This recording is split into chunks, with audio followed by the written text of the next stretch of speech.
Hello, my name is Connor Steiger, and today we're going to be talking about the class I just took called Relationships and Ethics in Ministry. Relationships in ministry are crucial. We were not meant to follow Christ alone, but with and as a body of believers. Above all, in anyone's life, before any other relationship, your relationship with Christ is held above all else. No one else on earth can save you from your sins. Therefore, a relationship with God should be held above everything else.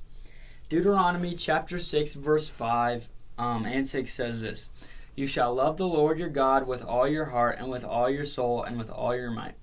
And these words that I command to you today shall be on your heart."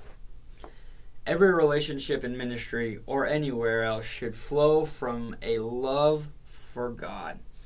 I like to look at King Solomon in the book of Ecclesiastes. To sum up the first part, everything is meaningless. Any thought or relationship that doesn't flow from your love for Christ is meaningless. When it is all said and done, the only thing that matters is God.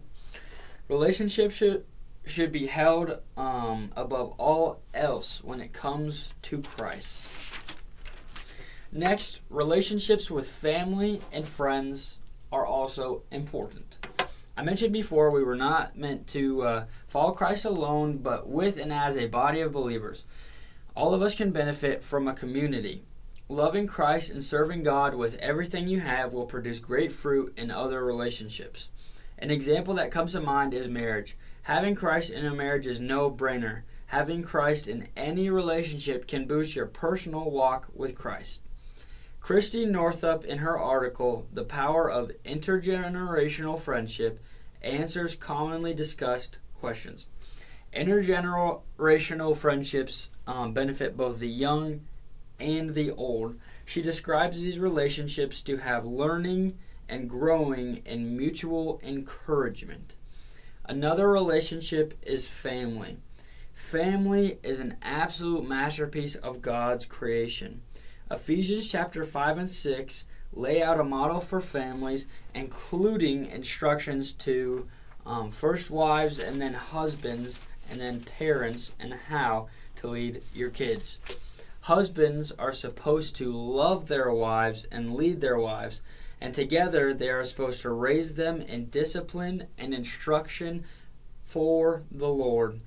A pastor's relationship with their congregation is also very important. As I saw in this class, there are many pastors who have become fallen from moral failure, and this is very, very saddening. We see this across the nation, across the world.